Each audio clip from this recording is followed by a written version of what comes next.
Good morning, YouTube. Reseller Mom here with Tina on our Friday Live show. We've got some viewer questions today. We're going to go over the NARF program today, and it's almost Halloween. How are your Halloween sales? My Halloween sales were really good. There was only a couple of Halloween items that I had in stock that one of them I didn't sell at all, not even one. But I only sent in, I think 10 units, no big deal. But most of my Halloween, honest to God, sold out at the beginning of October or at the end of September. I did not go deep enough this year on Halloween. Yeah. I felt that way with a lot of things too. And then some, there was one that I forgot to do the back end keywords. I did that the other day. Like, shoot, that's why we're not selling. Anyhow, most did okay. And then I had two that were kind of scraggling. So I just priced them down for this weekend, get them sold out. I only had less than a dozen left. So yeah. Get them gone. I don't want any leftovers. I'm trying for no leftovers this year. So we had several questions, and some of you guys email me, which is awesome. And some people post in the groups. Is that your cat? I was like, can you hear her? She is like yelling. Okay. I'm going to have to go resolve this. Go on without me. Poor cat. What? So some people, here, I'll mute her for a second here. So some people will email or message or DM or whatever, and I try to capture them all. However, some get missed. So if you ever I muted you. If you ever message me on Instagram, that gets probably the most spam. The most spammy. Was the cat? She was losing her shit over this. So if I have a hair tie ever, she will, if it's on the table or counter, she will knock it to the ground and she like yells at them and she tries to kill them. I don't know, but my cat goes batshit crazy over these hair ties. It was that. That's all it was. If people have cats out there, you can relate to the nonsense. Yes. So the first question I had both a friend and then I also had somebody had emailed me, and it's about NARF and where your settings are for NARF. And I love the NARF program. Tina hates it. And so we have different opinions on it. You have to be aware that each account that you run, whatever country it's in, is like its own Amazon platform. So I know some people run in the UK and then they'll also run in Europe. That's a pretty common one that I work with Europeans. There is, I don't even know how many country platforms there are out there right now. There's few. Yeah, there's the one that's in Dubai. There's the Indian one. There's several in Asia. Mm-hmm. I know in America, North America, we have Canada, Mexico, and the United States. So with NARF, it allows you to send in your FBA inventory into the U.S., I'll say U.S. because it's all America up here, do the U.S. warehouses, and then they will fulfill items across to Canada and to Mexico on your behalf and cover all the customs and all of that stuff for you. Amazon, this is not to be confused with when Amazon purchases your item and then sells it overseas. That's a different one. I can't remember what that one's called. I don't remember what that one's called. Yeah. But that's different. But Amazon, you don't even know what's happening, right?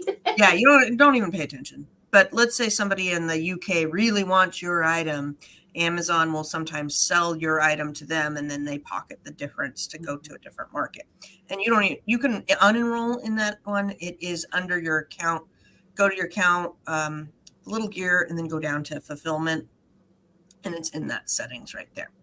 So we wanted to go over NARF, and you are automatically enrolled in NARF now as a new seller. So if you just joined Amazon, you are enrolled in NARF. Sorry, but welcome to the game. It used to be an option, but yeah, now it's forced upon you, which isn't necessarily a bad thing just because I don't participate in it. So just want to leave with that. Tina doesn't. I do. With both Mexico and Canada, they will translate your listings for you, which is nice. but they do not go over regulations for you. So if you sell, I'll just take something like a mustard. Mustard is an allergen over in Canada. You're not going to be able to sell mustard in Canada, and they probably aren't going to cross post that over. So what was it? I had somebody that was selling a game, and they're like, why can't it sell in Canada? I don't know why. Seller support won't tell me why, but it won't post over there on the Canadian account. I said, well, is your instructions in French? No. Well, that's probably why.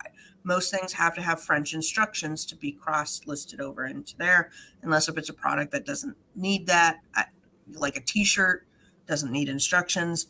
So that's probably why. Well, how come seller support won't tell me that? Because seller support is stupid and they don't know the ins and outs. So the common things that I have issues with is grocery items and health and beauty items. If you get a policy notification, you will get different policy notifications or violations over there. I have a couple things that are stuck in suspected IP claims, but it says no account health impact, so I just leave them listed. Right. Anyhow, you got to get used to it. So we're going to talk about be diligent about going on those platforms to check your account health. And sometimes we just forget about it because our business is in the US. That's where we're doing our shipments. That's where we're communicating with customers.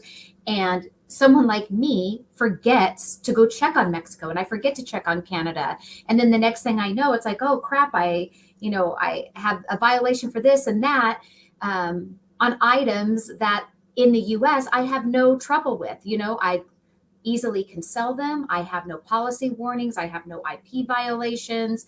I have no warnings on them whatsoever. They're not on my US account health page, but you go over to Canada and whoop, there it is. So you have to be very diligent about going to each platform and also making sure that they're priced accordingly so you're still profiting and not losing money. You need to make sure that the cost of the items have to differ on all three platforms. All right, so we're going to get into some settings.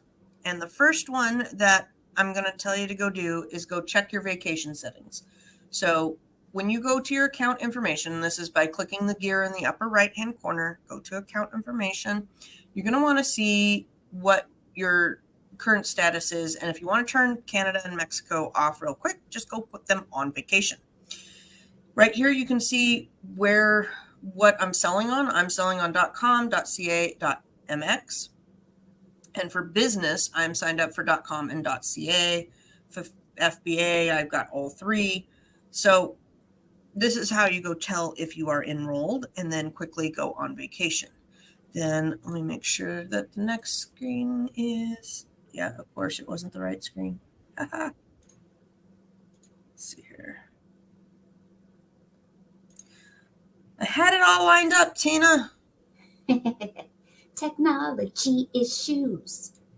No, and for those of you watching, while Lucy's pulling these things up, comment below where you're watching us from. I'm always curious where people are at and where you're watching us from.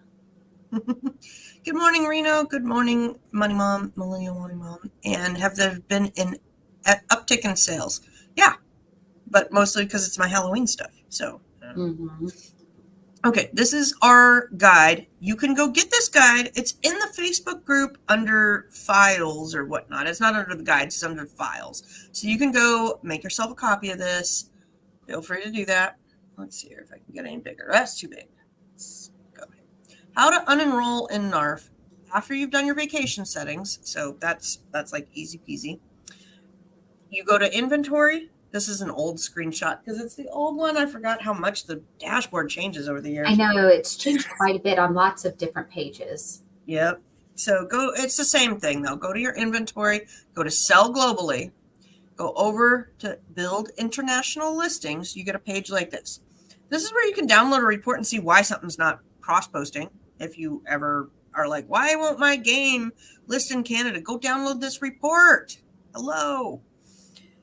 Here's where you edit the connection or remove the connection. This is my current connection. It's still the same. I have an uptick of 10%. So whatever my price is in America, it adds 10% when it converts over to Canadian or pesos. and that's how you can edit the connection and increase that. And you can have that go higher if you want to. You can set those thresholds That's from true. my recollection. And Yeah. that's how I found that out the hard way, because I hadn't done that when I first had set up NARF years ago, when you had to actually set it up, when you weren't automatically enrolled. And I did not set that price increase. So I learned that the hard way.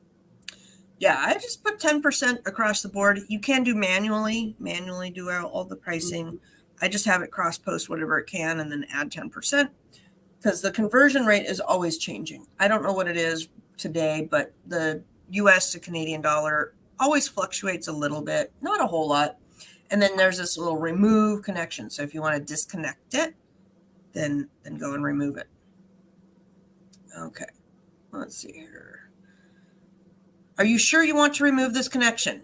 You're going to select this right here, delete listings in target marketplace that match the listings on the source marketplace. This is another one that I've seen people mess up, is they have the wrong source marketplace, and they think that their source marketplace is like the US, and really it's Canadian.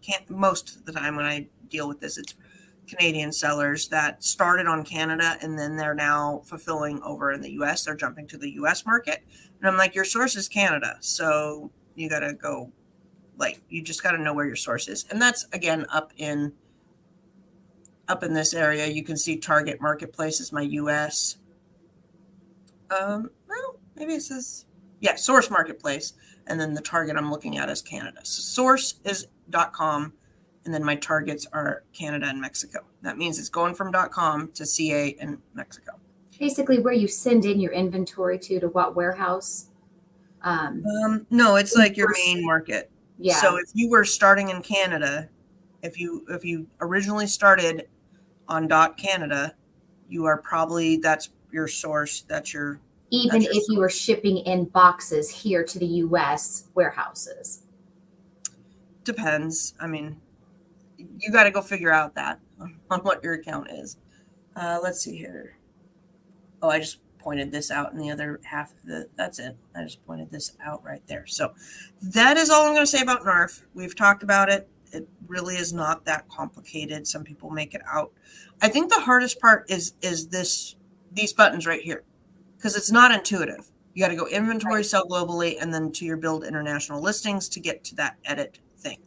And that is the part that is just right. not intuitive. And really, the bottom line is, if you're going to participate in NARF, please add that percentage increase on your items, like Lucy suggests, of the 10%, and make sure that at least once a week you go in and you check Mexico and you go in and you check Canada, just to make sure there's not any warnings in your account there, because each marketplace gets its own set of warnings. You don't automatically just get those in your US account, and they don't automatically just apply to all three. So you have to be very diligent in keeping on top of that and not forgetting to do it.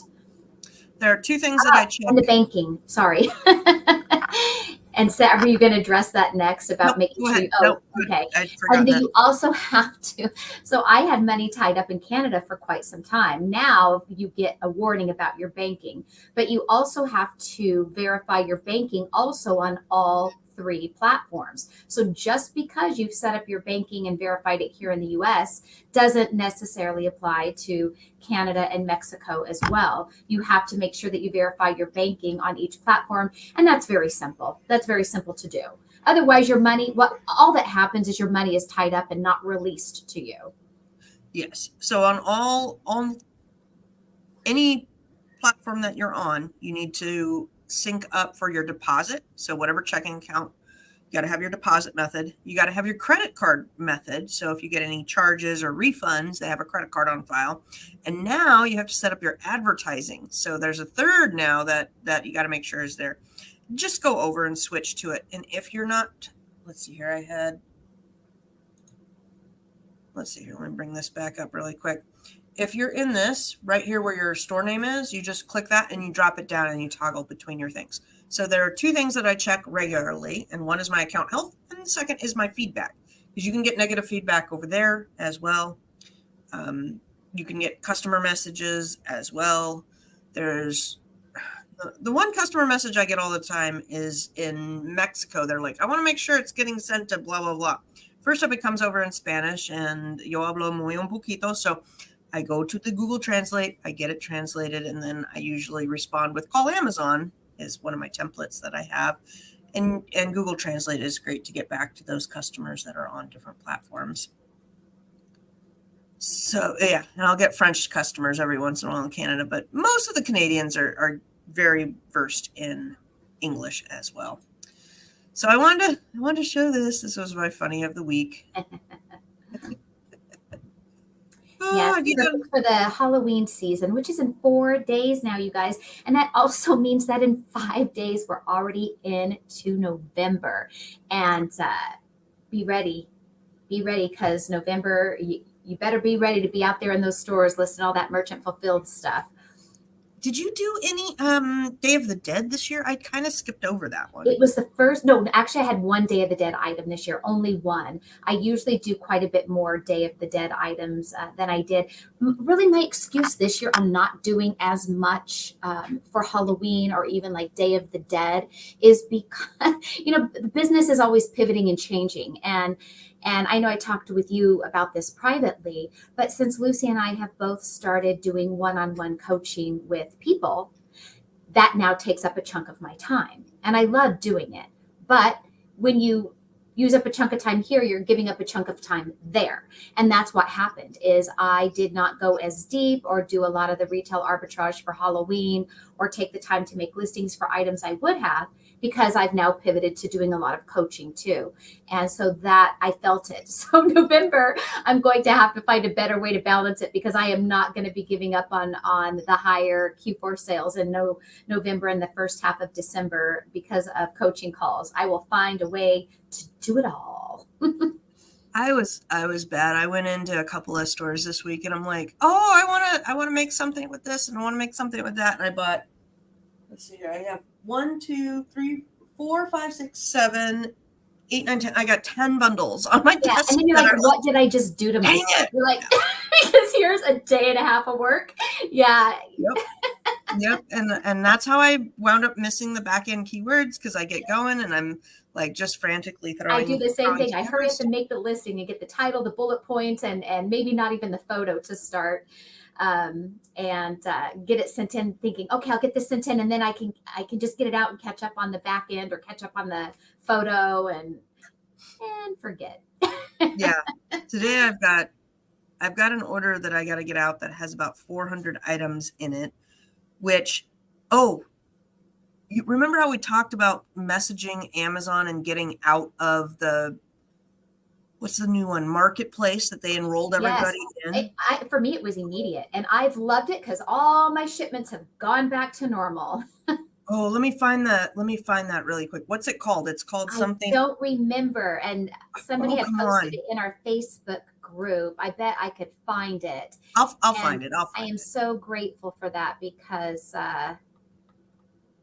I sent the email just like they suggested, and I was unenrolled. Apparently, you supposedly save money on shipping for these different warehouses, but I call BS. No, it was splitting my shipments into three. Me too, into three shipments every time. Yes. Yeah, give me 1 second. I'll find it here. I opened up a case and I also did the email. I know we talked about it last week. It's going to take me a second. I think I found it right here. It's called Multiple Destinations Program. Yes. Okay. Yes. And then I copy and pasted from another group. Somebody really broke it down, what it was and what to do. But yes, this multiple destination program. And so they basically enrolled not every seller, but lots of sellers into this program.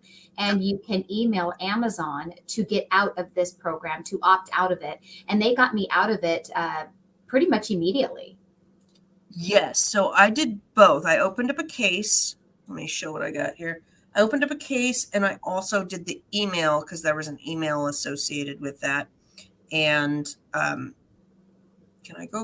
I zoom in? No. So anyhow, I just reached out. I did open a case and I said, please unenroll me in the multiple FBA multiple destinations Mm-hmm. program. And within 24 hours, I was out of it and all my stuff was back to one location. Yes. And I was like, why are we doing that? Yeah. I also noticed yesterday when working with a client that is doing pallets that there was an option to merge shipments. If you're just working in Seller Central, there was an option to merge shipments together on the final page, which I thought that was interesting. I said, I haven't seen that button before. That was, And it seemed to only be with pallets, I or in didn't, her case, she just happened to be shipping pallets. she's shipping pallets. And there was a question I rarely get stumped, but this one was kind of stumpy. She is shipping pallets and her items go into a box and the box is kind of on the large side. And she just wants to put the box label on that and not put them in another box. And there's no way on that packing page in Seller Central to not have your items go into a box to then go on the pallet to then go to the thing. And I know you could have done it back in the day. And now I'm trying to think, is there a way around it? I rewatched all the palette videos that Amazon University has and a couple of threads, and I did not see any way to do that. So that one kind of stumped me. And I don't get stumped very often. And they're always specific things, which speaking of which, I'm coming out with some new videos, Tina. I started filming yesterday on like back to basics for basics videos. Cause a lot of the things I do work in is very specific, like how to do palletizing and things like that. So I am excited to get back to some basic videos and just Yeah, I having know neither one of us have made some just regular videos in a long time, have we? Yeah. No, my home life is dying down, so that is good. My husband's back to walking. He can go up and down stairs. So that's our big thing there. All right. Let's see what's going on in the chat. Hi, Nate. Hi, Crystal. Hi, guys. Thanks for watching. Thanks for hanging out. Yay. Hi, thank you. Hello. Yes, Money Mom is in. Can you explain MD program and why you would want to opt out? Yeah, because what it does is it takes your shipment and breaks it up into 3 to 5 locations, and then you're paying shipping and packing different things, and you don't know it until the end. So they give you a small fee discount for it, and I'm assuming the small fee discount is on what? On the items or on the shipping? That I'm not sure about. On the shipping. That I know. Okay, so in the lady's example with the pallet, they had the God, I wish I took a screenshot. She could have saved $29 and some change. So we'll say $30 to ship to 2 locations, but it was going to cost her $70 more in shipping. Right. So it really is not a savings. And that was my argument, is that they're making me ship it to warehouses further away. So the shipping label is costing me double. It's like, unless that discount is quite substantial, I don't see how I'm saving. So it's also annoying to now when you're doing your shipment, mine generally always go to one warehouse, the warehouse in my city. So my shipping cost is low because I'm shipping within my own state. And then I can ship it all to one warehouse, which allows me to box it up as I wish because I know it's all going to the one warehouse. Now, when they enrolled me in the multiple destinations program, Amazon was dividing my shipments to 3 separate shipments, which means, I have to pick out, okay, 2 of these go to this one, 4 of these go to this one. It took me much longer to prepare the shipment, to separate them to 3 different shipments. And I was having to pay more money because I'm shipping it out to 3 different warehouses. When you ship quite often and big amounts, that's just not fun. Nor do I want to spend more money because their discount is not a discount. No. Yeah, we were able to see that. And if you are just shipping through Seller Central, that's that button now that she had on there. And so it's available. It must be available for regular things too. I haven't checked. I will this week now that I know what I'm looking for. Mm-hmm. Because I have another shipment thing to work on.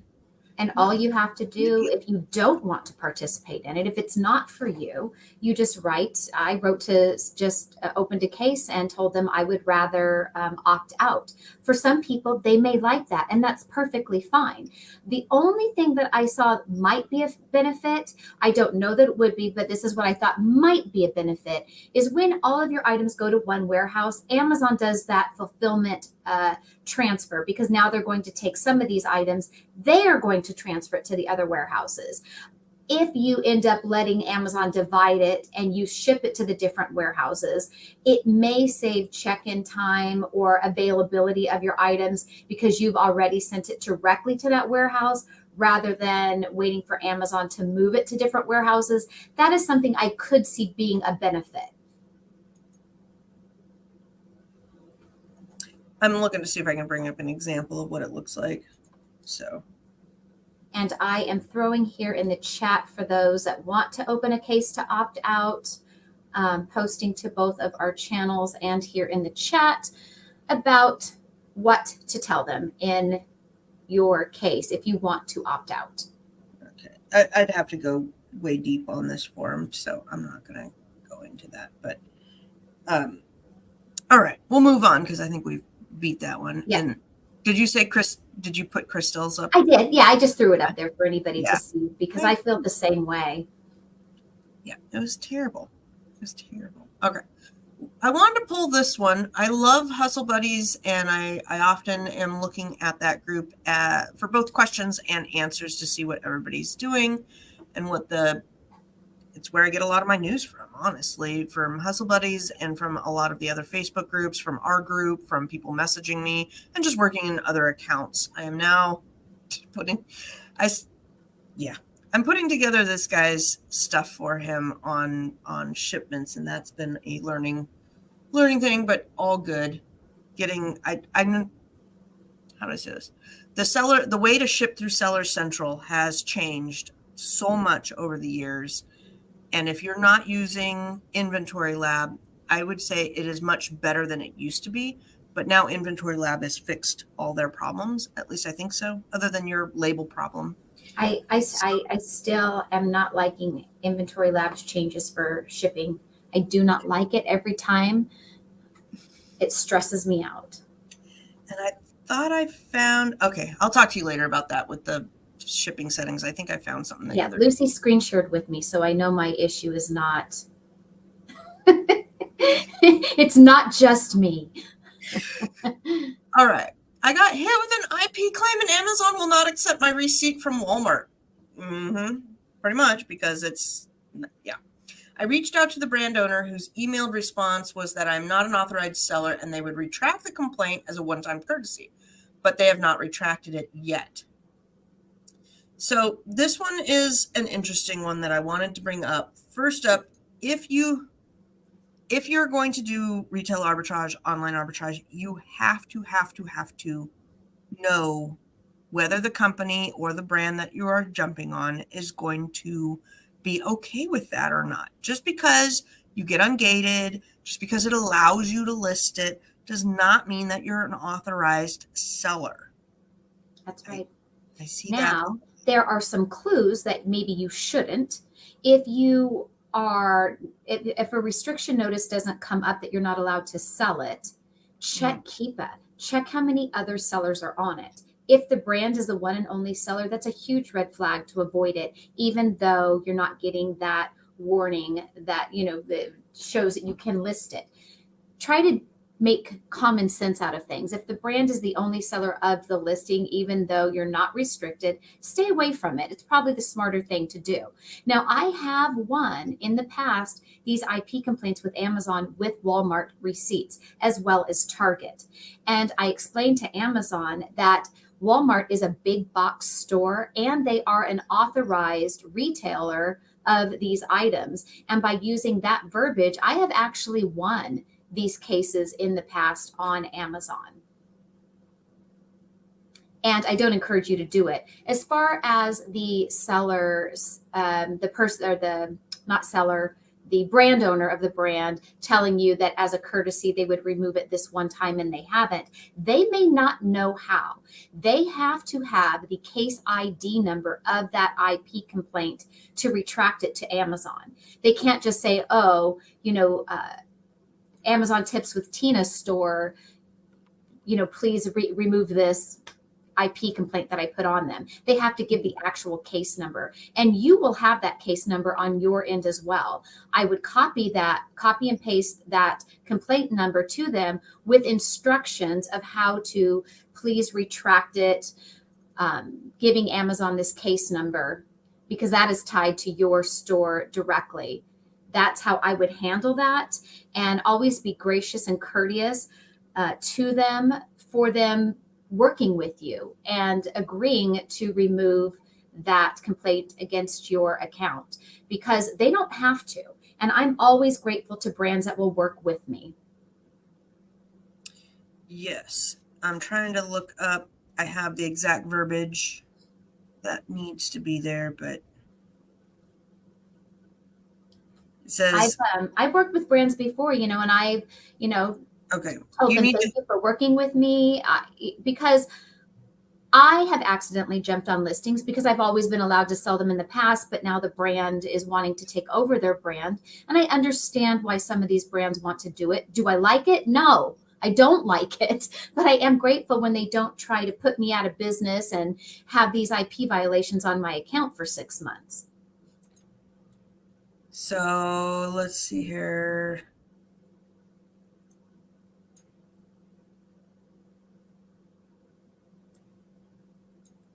There we go. I think I've blanked it out enough. Okay. This is exactly what you need to write to the brand owner, or you need to ask for. You have to give this link, which is brandregistry.amazon.com/cu/contact us. And you need to include the complaint ID, the ASIN, and seller ID. That's important, the seller ID. And if you don't know your seller ID, then you can go look it up. Just Google how to find your seller ID. But that's the 3 things that they are going to need to retract. And you'll be able to find your seller ID on your account settings tab. And there's plenty of videos out there to show you how to do it, like Lucy mentioned. Yep.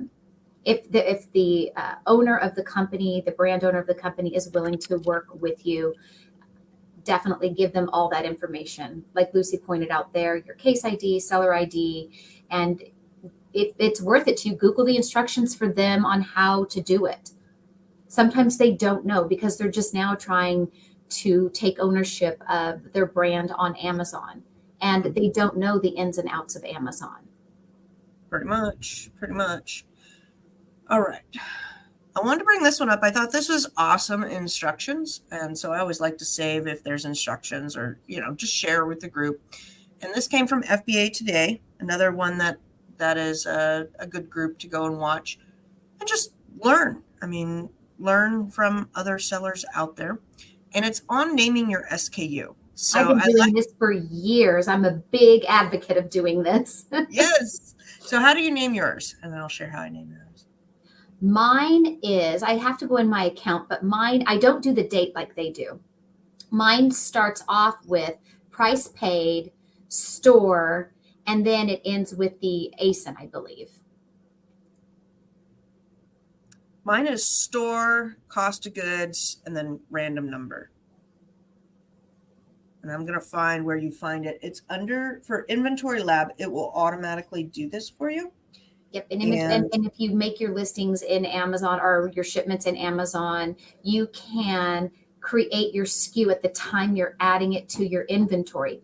If you don't do it then in that moment, Amazon is going to auto-populate you a SKU. And at the point the SKU is created, it's locked. You cannot change it. So you want to do it at the beginning when you're adding it into your inventory. Otherwise, in Inventory Lab, you can, there you go, right here. So in Inventory Lab, you're going to go to General. Then you're going to go scroll down a little bit to this MSKU customization. I use supplier._by_cost_count, but you can edit this and then you can select a whole bunch of different options. You have to have count in there because every SKU has to be different. And then you can do separator. This can, and I like the underscore. You can do a period. You can do a couple different things. Let me see here. You can do a period, a dash, a comma, a question mark, a bracket, or a line, and figure that out. So this is really, really helpful. I like being able to see my cost of goods right away, especially with the fees. And then if your prices go up, which most of us would have, you can make another SKU with the new price increase. That's what I'll be doing for a lot of the winter items that I'm Christmas items I sold last year. Now the cost is a little bit more. I can see that difference, make a new SKU. You do that. Good Yeah, morning. mine is by cost, supplier, ASIN, and count is how mine is. I like the cost first because when we read left to right. So I like that cost first. If you don't use a repricer, hi Chris, I like that too, by cost. Yeah, I like my by cost first supplier. I like it that way as well. If you don't use a repricer, you can use this as an easy way to manually reprice. When you are in your seller account and you're looking at your inventory, you will see, of course, your item and your SKU right next to it. And then there's the name of it. And where the other boxes are on the other side, you can see what Amazon's fees are. And then you can see what your current selling price is on Amazon. You can do such quick math by looking at that within your Amazon Seller Central account, by taking what you currently have it listed for and subtracting Amazon's fees and subtracting your buy cost, which is in your SKU. And you can do very quick math at a glance to know how low you're willing to go. And if before I was doing my own SKUs and before I didn't have a repricer, I just used to blindly match buy box. And I probably lost tons of money doing that because I didn't know any better. I was a newer seller and you're still learning the ropes. So before you get repricers when you're a new seller, make sure you incorporate your buy cost for sure in that SKU so you can do quick math and reprice with a more educated decision in your repricing. Yes. All right. Next one that I wanted to bring up was from our group, from Ashley, who I like seeing Ashley's posts. She always gives a lot of detail and everything.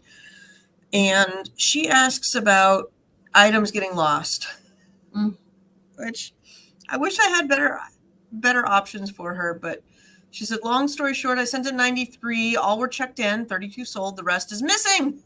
Yep. And they emailed Amazon and they said not to worry. Yeah, unfortunately, Amazon loses things. And then they mysteriously get found if you bug them enough. Yeah, they mysteriously get found, or they end up refunding you for the lost items only to find them months and months and months later, to take that money back from you that they gave you, then put the inventory in your account.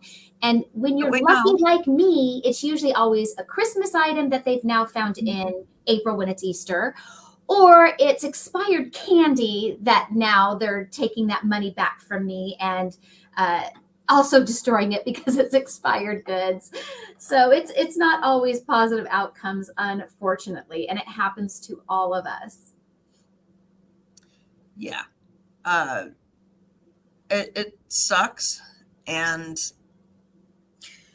they always find my food about 2 months after it's expired, and That's then right. they send it back to me, and I'm like, thanks for nothing.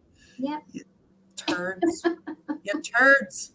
Yeah, I remember one year from Big Lots, I bought all of this like Christmas food gift pack things, and it was fudge that I bought from Big Lots. It was themed. I forgot, like one of the Christmas movies themed box of fudge. And I sent this fudge in to Amazon and they lost all of it. They found it after it expired, months after Christmas. And this is a stuff that has happened to me for years. And it probably has to all of you too. So I know you feel my pain. My suggestion for her is to just be patient. There's not a whole lot you can do. And also just keep creating cases or responding to the cases. To me, feels like they find your item mysteriously. You're not going to get any responses from the cases, but I have found that the more I bug them, like, where's my stuff, where's my stuff, where's my stuff, where's my stuff, they're going to keep telling me, we don't know, or, be patient, Mhm. whatever. And then it mysteriously gets found quicker. Mhm. I stay on top of it.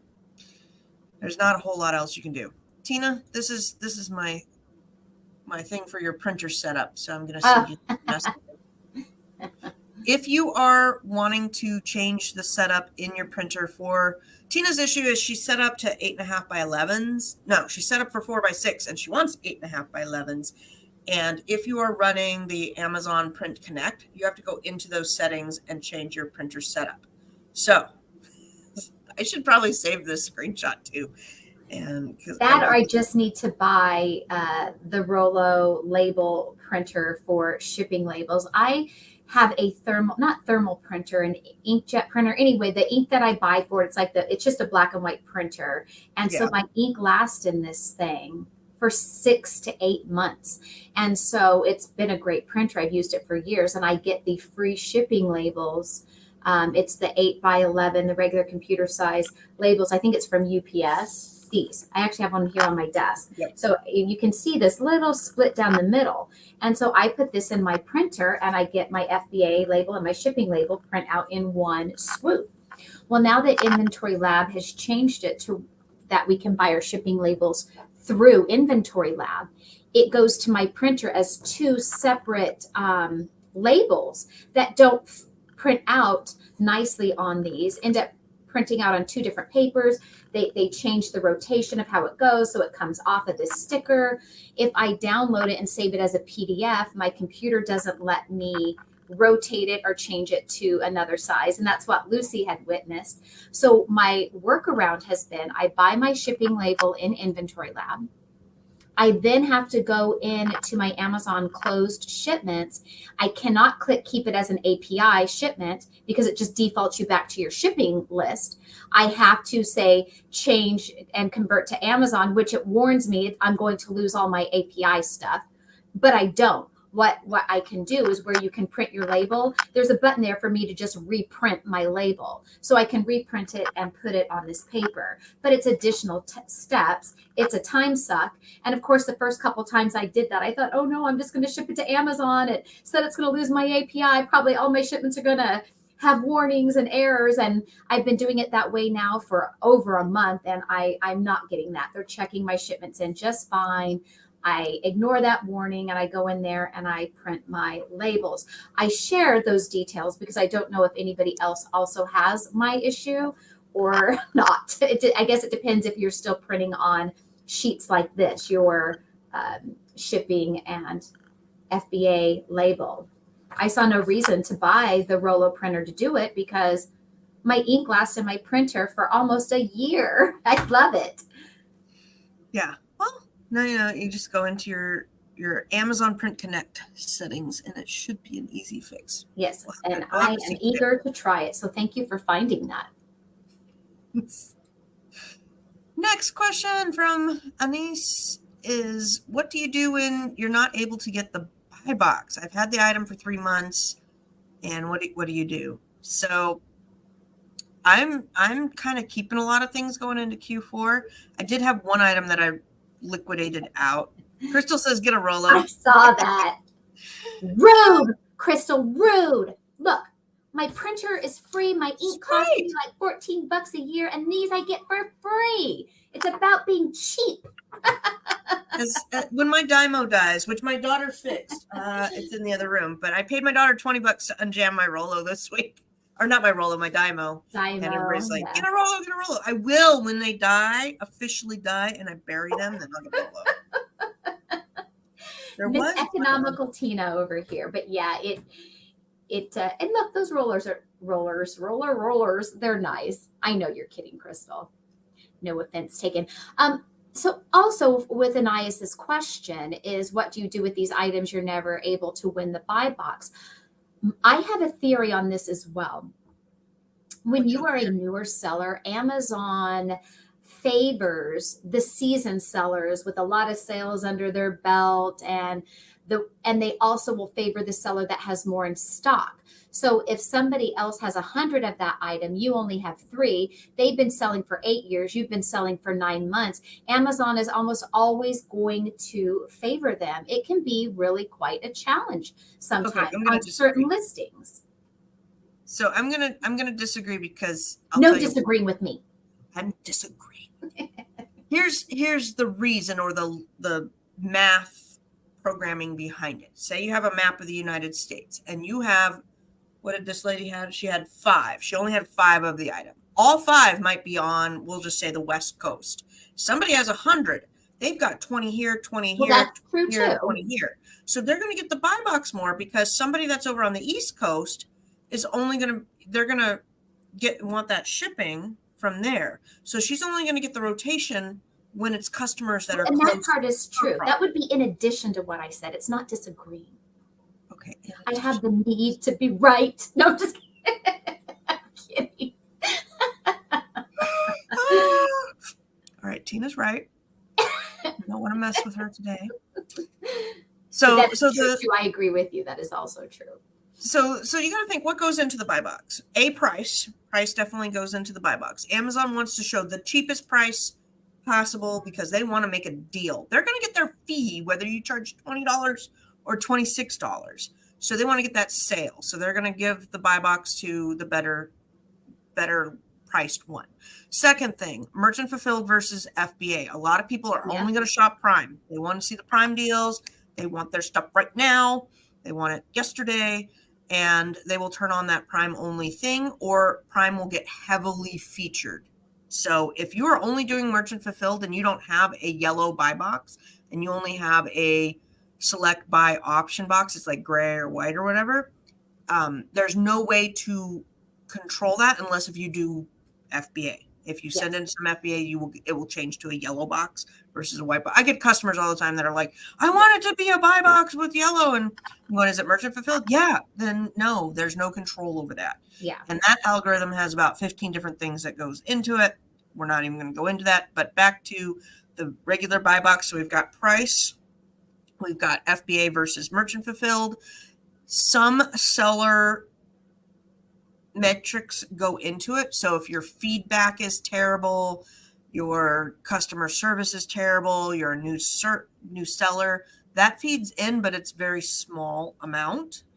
And then customer location, your product location is going to be huge as well. Mm-hmm. So within all of those parameters, it then rotates the buy box based on that. So it's a complex algorithm that has several things. And I know I'm missing a couple of things too. So probably. I sometimes after the show, I think, oh yeah, I should have said that, or oh, I forgot about that. Yeah.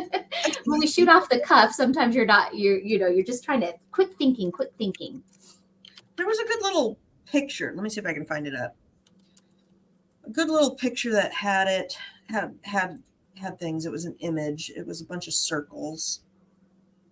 Let's see if I can find it real quick. If not, that's fine. Probably can't. And I see you all here in the chat. If I didn't acknowledge you, I do see you, and I always appreciate you guys for watching. Oh, somebody has a blog. How to win the buy box in 2023. Let's take a look at that. Why not? I think sometimes these are good. Sometimes it's good. Sometimes it's not. I'll post it here if you guys want to read it as well. What goes into the buy box? Sellers won. These are the sellers competing. Sales goes to winner after checkout.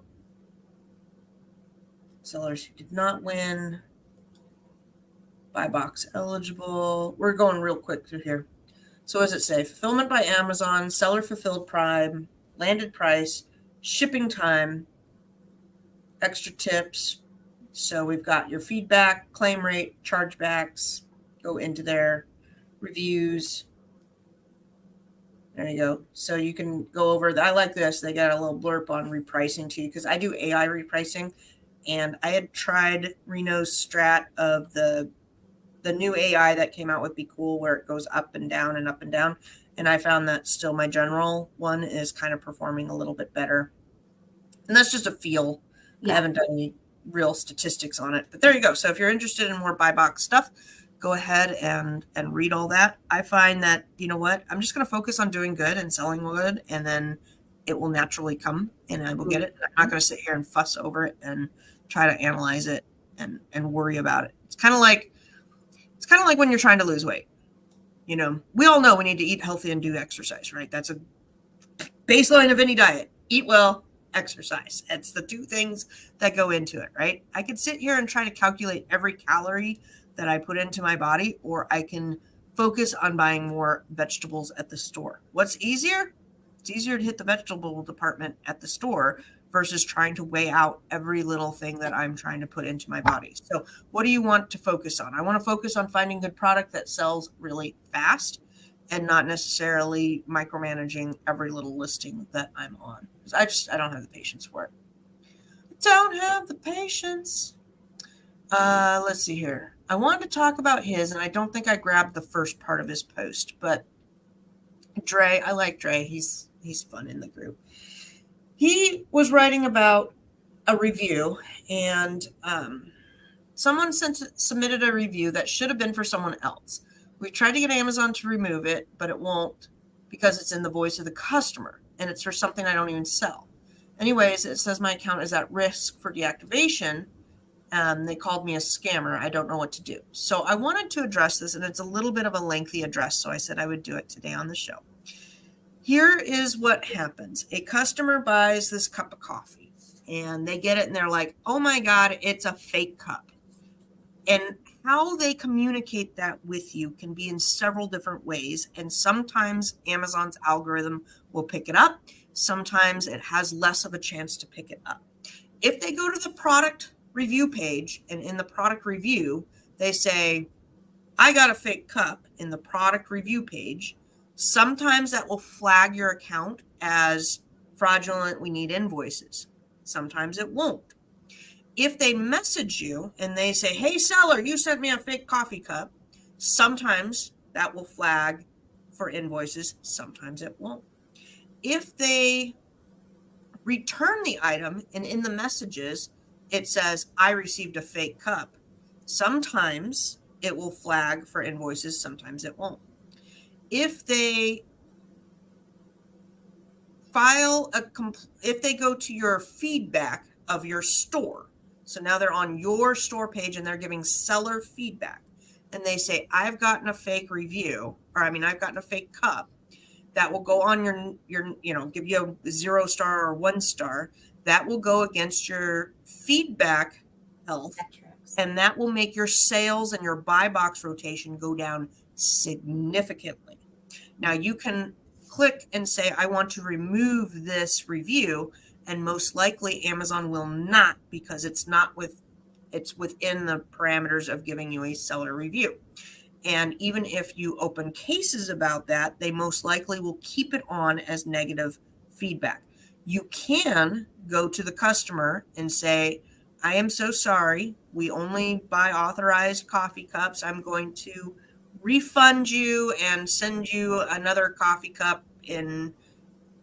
because I love you and thank you. What you cannot do is say, please go change it to a positive review. What you can say is, if you feel that I have changed your mind and you would like to reevaluate your product, your review, you can with this link, and you can ask them for reevaluation. You cannot ask them to go change it from a negative to positive. You have to be very careful with your wording.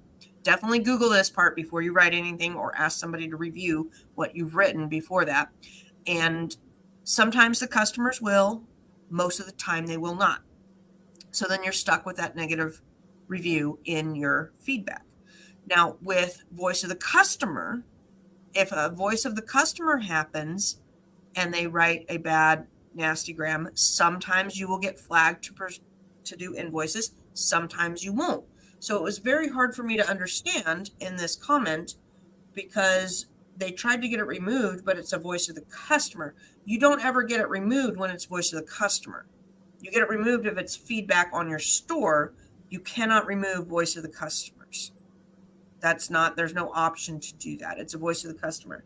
And when they said that the review should have been for someone else, that leads me to believe it's not the item that they sold them. So maybe you sold them that cup that they thought was fake, but I sold them some bug spray. And when they went in and left the review, they clicked the order of the bug spray and said, this was a fake cup that I got. I go checking their order and I see I sold them bug spray. I didn't sell them a cup. So sometimes they leave the negative review on accident on your seller profile for the item in this manner. And that's the way I read their question, because they said it was meant for someone else. So I was thinking maybe it was a whole different item, because I have had that happen where I had gotten a bad review for an item I've never even sold. And when I looked at that customer's order number, the review didn't line up with what I sold them. And so I knew it was an accident. And in this case, I did message the customer saying, this affects my selling privileges on Amazon. This is how I support my family. While I'm very sorry that you got the fake cup, unfortunately, I'm not the seller who sold that to you. You bought the bug spray from me. If you would kindly reconsider changing that feedback, which is on my account and not on the correct order, I would really appreciate it. Here's the link and how to do that.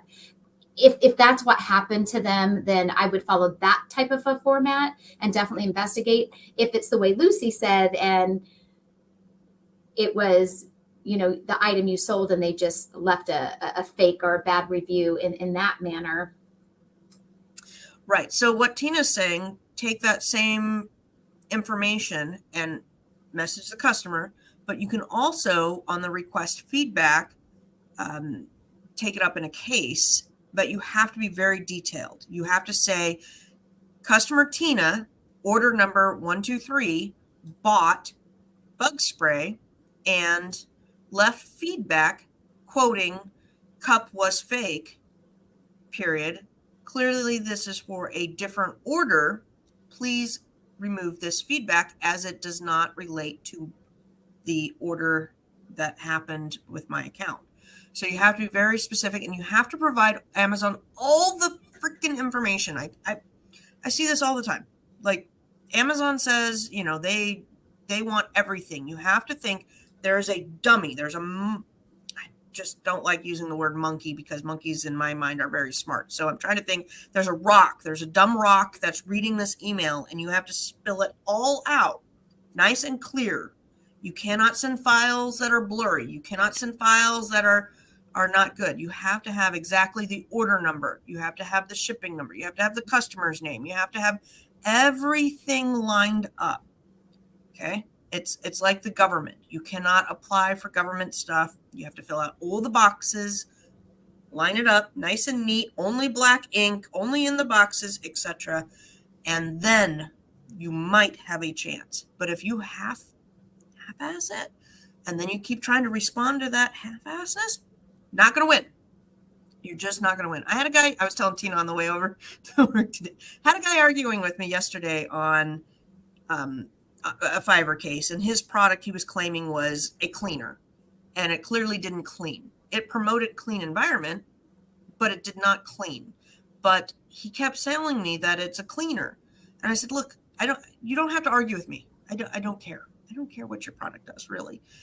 You are trying to argue with Amazon, and you've been in this for 2 months trying to argue with them. And I'm telling you right now, if you call your product a cleaner, you're never going to win that.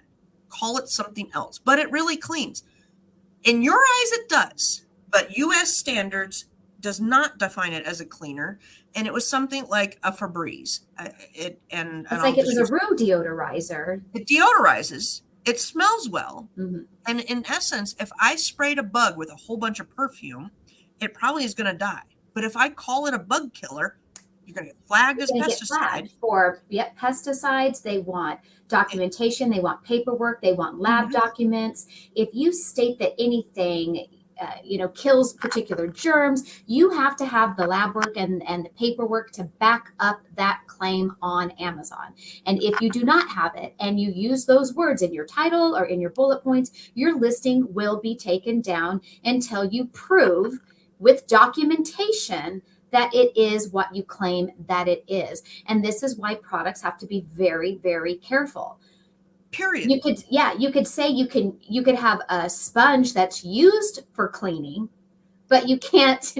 I remember I got flagged one year on a hummingbird feeder because I used the word something about insects, because Yeah. it's to where the holes were of a certain size that bees couldn't get in it. And I want to say like it repelled bees. I used some lingo, some verbiage that was flagged on Amazon, and my listing was removed. For me, it was an easy fix. All I had to do was remove the infringing keyword, and then my listing was back up and running. But in this case, Lucy's client is arguing with her that it's a cleaner, has cleaner everywhere in his product, and doesn't understand why he can't win with Amazon on this case. Right. And I said, by nature, if I had a flamethrower and I could use that flamethrower to kill ants, I cannot say that it kills ants, that it's a pesticide, or it will get flagged. Now, everybody knows that if you light something on fire, it's going to kill it, right?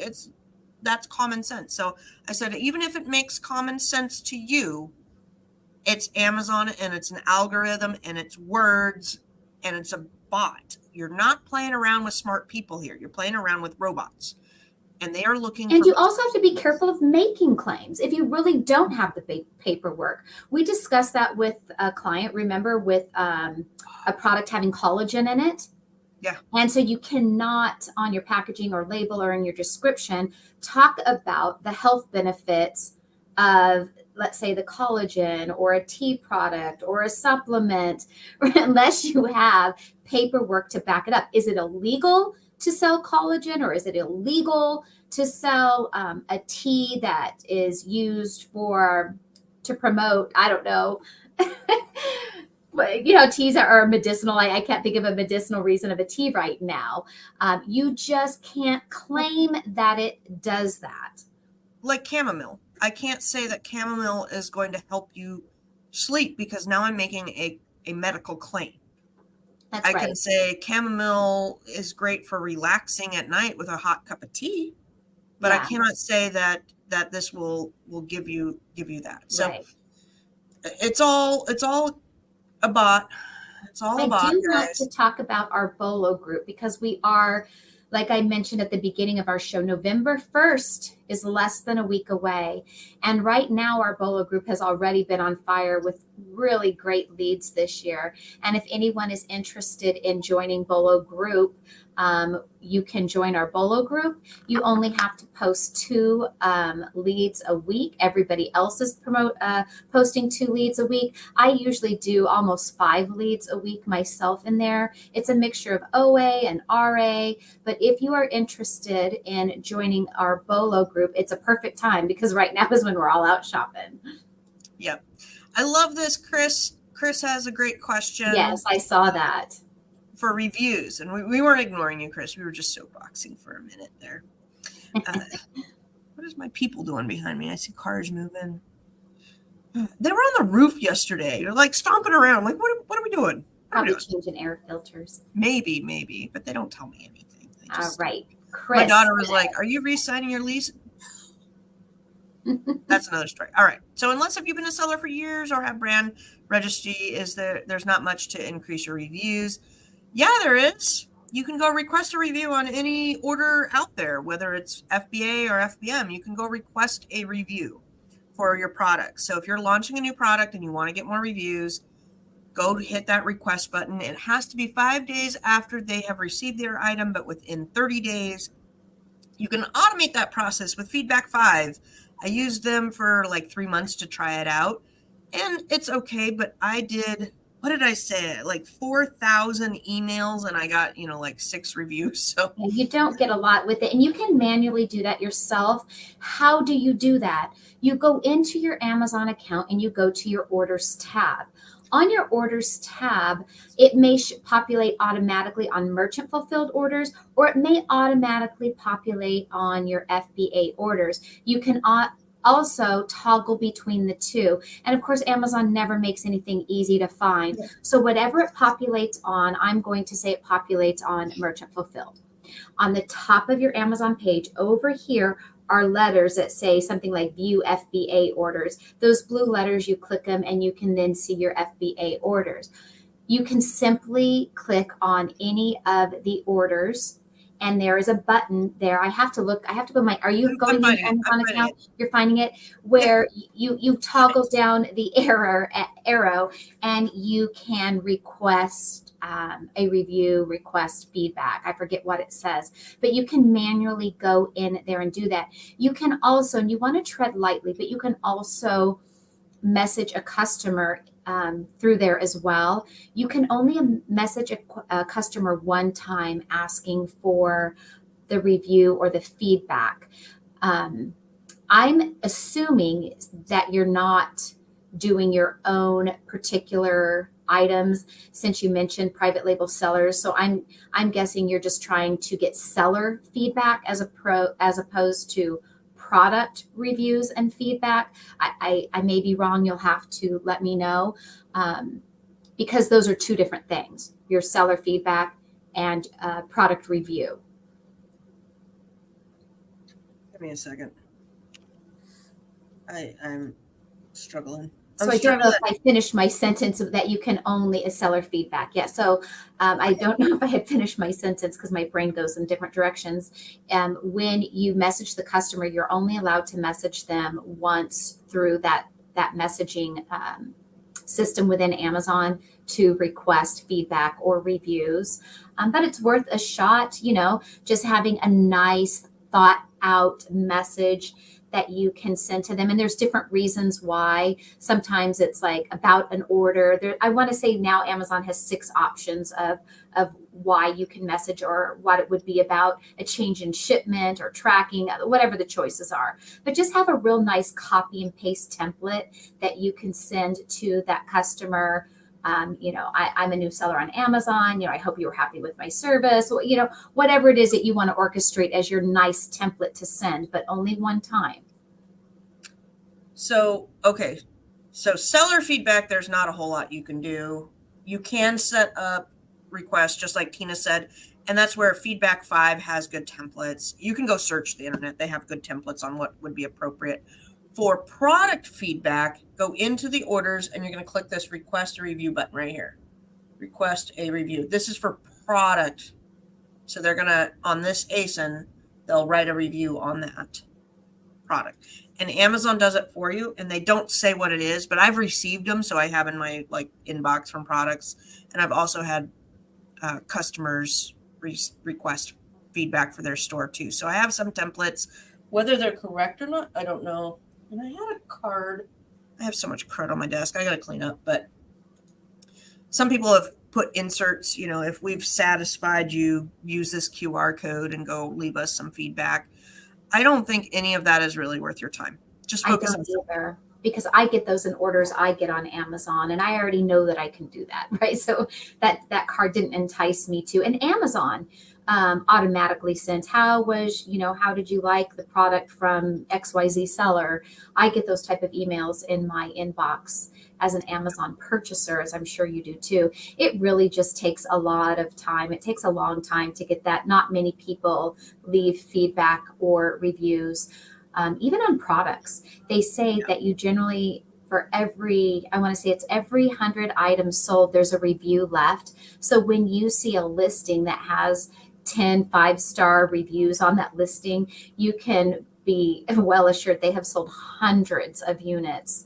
People just don't like to leave reviews. People are quick to leave reviews when they're mad, though. Isn't that funny? They're happy, so they don't say anything. But man, when they're pissed off, I'm going to type a letter. Oh, yeah. For sure. I can't find a example, but there's tons of examples out there. I got one more thing to go over that I wanted to. Yes, please subscribe. It really helps the channel out, and it costs you nothing.